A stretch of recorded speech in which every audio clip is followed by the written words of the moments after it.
Hello guys, so today we're doing a Dayton, Texas stream, so this one's gonna be a 10 minutes.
Yeah.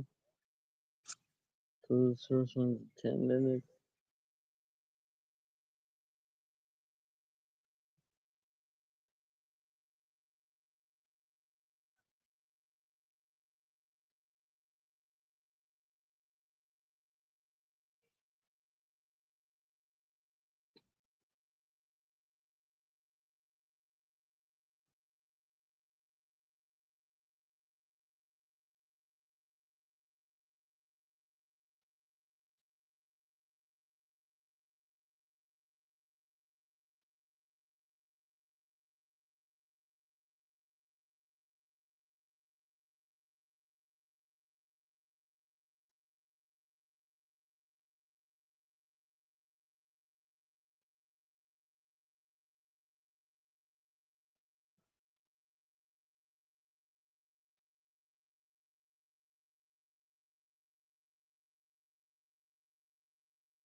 Vengo, guarache, pisotón. Tangos, guaraches y pasutones. Eso es lo que estudia a mí, Cayo. ¡Se prepara para batear! Tiene un lanzamiento que le lanza el... ¡Ay!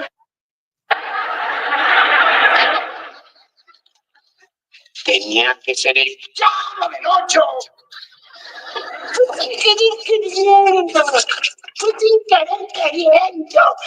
¿Qué no tienes ojos? Si tengo, ¿por qué? ¿Cómo? ¿Por qué me tiraste la cámara? Craftsman Truck Series alone this year, where we've had a disqualification. NASCAR Craftsman Truck Series race officially included from IRP, and Lane Race puts up an absolute dominant clinic and wins at Indianapolis Raceway Park. What's going on, guys? It's Daniel, and welcome back to our video. I just got done watching NASCAR Craftsman Truck Series race at Indianapolis Raceway Park. We have quite a bit to talk about from this race. Let's go and talk about it. So a couple trucks would have to go to the rear of the field.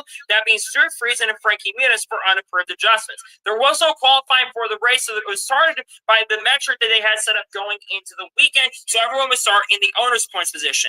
So at the start of the race, you had Corey Heim lead the field from the inside and Ty Majeski on the outside, and Corey Heim got a fantastic start and was able to clear for the race lead. And by the lap 10 or 12, Corey Heim was back position on most of the night, but he was still a solid night, but not a great night. Dale Hamrick finished 8th. They made a finish 10th. Decent recovery for Rock 15, but disappointing after Grace starts in the night. Ben Rose finished 12th. They tried to play strategy. The gamble didn't pay off. Not the best run for Ben at the end of the day. Got up earlier today. Just a disappointing night. Continues to finish 23rd. Brent Cruz finished 24th. 8th grade, and also this new team finished 29th. Jordan Anderson finished 30th. Jason Alexander finished 31st. To watch. You had multiple GERs available. You had a lot of side-by-side throughout the field. You had some tire strategy. Tires didn't matter a little bit tonight. And I think the racing itself tonight was honestly really, really solid. Yes, it wasn't the best race I've seen at IRP, but for short track standards, I think the racing tonight was pretty good, all things considered, because lane race dominated. I think it was good. My score tonight's truck series race is going to probably be about a 7, 8 out of 10. It's kind of like that tonight. I think it was a solid race, not a great race, but a solid race, all things considered. My score is 7 to 8 out of 10. Some of you are probably going to disagree with me on that, but I think the racing actually tonight was not too bad. Now we got to talk about Fox. I think a big reason why the scores are going to be down is because Fox Sports coverage. Good Lord Almighty, their coverage tonight was atrocious. The commentary was terrible. They were pushing for cautions all night long. They were talking so much about Stuart Friesen, Michael Waltrip in particular, pushing for cautions, pushing for Stuart Friesen because it's Stuart Friesen's birthday. The coverage tonight was just terrible from Fox all around, which isn't shocking and surprising. They did not have a side-by-side commercial at a short track till 38 laps to go. That's unacceptable. There should have been no full screen commercials at the end of these races. In fact, I don't think there should be full screen commercials. I get it's the truck series, but should have not taken until the end of the race for people to start complaining. Then all of a sudden they started doing it. So tonight the truck coverage was a joke. I think the race is a lot better than the coverage was tonight. I think it definitely had some good racing throughout the event. I thought it was a solid race at IRP, all things considered. So that is going to be before the NASCAR Craftsman Truck Series race will be from IRP. We have some major breaking news this evening as it has been announced and confirmed that Stuart Friesen has been disqualified from the NASCAR Craftsman Truck Series at Indianapolis Raceway Park. What's going on, guys? For growing once again, they have the All-Star Game car that he ran when he won the 2001 Pepsi 400, one of the most emotional wins in NASCAR Cup history, and they're bringing that back once again as Junior is going to run that during the throwback weekend at Caraway Speedway. There's some other legendary schemes from the 2000s, the 90s, and all that are going to be in that event. Junior will be competing in that event at Caraway coming up very, very soon. So I think that's really exciting, and I think it's cool that Budweiser will be teaming up with Dale Jr. And now we're going to head on to the next story of today's episode as we're talking about Boston Oliver. As it was announced earlier today and reported by Declan Wayman that Boston Oliver will make his NASCAR Craftsman Truck Series debut this week in Indianapolis Raceway Park as he'll drive the number 74 truck for Mike Harmon Racing. I did a little bit digging on Boston Oliver. I believe Boston Oliver is around maybe 18 or 19 years old. He's been competing, of course, at the National Fairgrounds Speedway in recent years, and I think he's won a couple races in that as well.